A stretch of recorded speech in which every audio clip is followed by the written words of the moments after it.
Piling tayo, welcome back. First time lang ni Miss Shaira na lumabas sa telebisyon! Yes! True po. Thank you very much. Thank you so much po.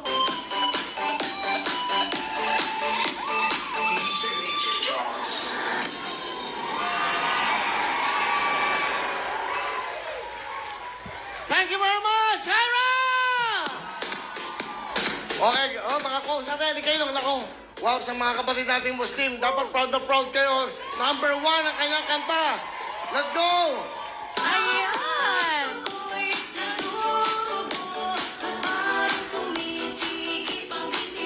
Ayan, oh. Ano may magandang may hapon sa iyo. Yes, mapiyang malulang po. Magandang hapon din po sa inyo. Sobrang saya nila. Yung mga kapatid mo, mga Muslim, nandito sila. Ayun, oh, batiin mo. Hello po. Assalamualaikum. Okay. Assalamualaikum. Bumati ka muna saan, mga sulok ng mundo. Go, Miss Shaira. Hello po. Magandang hapon po sa ating lahat. Mapiyang malulang sa lagitan ng tanan. Wow. Meron ka din panibagong song, di ba? After that, sobrang super hit. Kasi Yes po. nagde-trending talaga yung kanta Opo. mo. Ano ba yan? Bakit mo naisipang gumanong kantang Selos? Actually po, si Selos po ay composition ni manager po, ang aking manager, si Sir Krishna Karis lang. Siya po yung gumawa ng Selos. Kasi po, lahat naman po tayo dumaan sa pakikipagselos, di ba po? Yes, lahat tayo dumaan sa selos. Ay, ako naman, direct. May reaction sila. Ano ka mo? Lahat po tayo dumaan sa pakikiselos.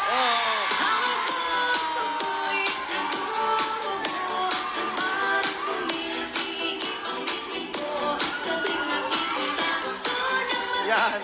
Kasi dahil yun daw ibig sabihin, nagmamahal kang tunay. Yes, true, opo. Kayo ba, nararamdaman niyo ba yung mga ganyan selos? Oo, natural yun pagka nagmamahal ka, di ba? Kasi nagiging protective ka, di ba? Hindi, siyempre, ganun talaga eh. Pag meron kang minamahal, ayaw mo mawala sa'yo. Yes.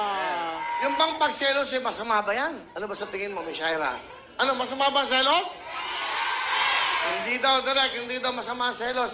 Anong dapat? Hindi daw po masama ang selos. Yes. Kasi kung ang isang tao nagsiselos, it means mahal mo yung isang tao. Yes, tama. Ano ka ba, alam nyo, nung nag-Sunday, nung opening tayo, welcome back. First time lang ni Miss Shaira na lumabas sa telebisyon! Yes! True po. Thank you very much. Thank you so much po. Po kaming kanta, song entitled Kabir. Ha? Kabir. Ang ibig sabihin kal, yung kal na manok. Kabir? Yeah, kabir.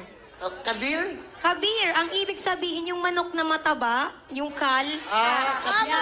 Kulay puti. Oo po, para sa mga chubby. Chubby! Mataba, tam Ano ibig sabihin nun?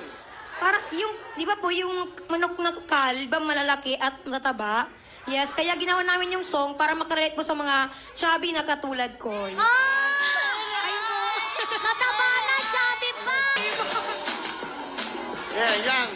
May kanta ako yan. May kanta yung ginawa si Dito Camo. Ang title niya, Cholesterol. Pagkunin mo ka, pagkunin mo ka. Sige.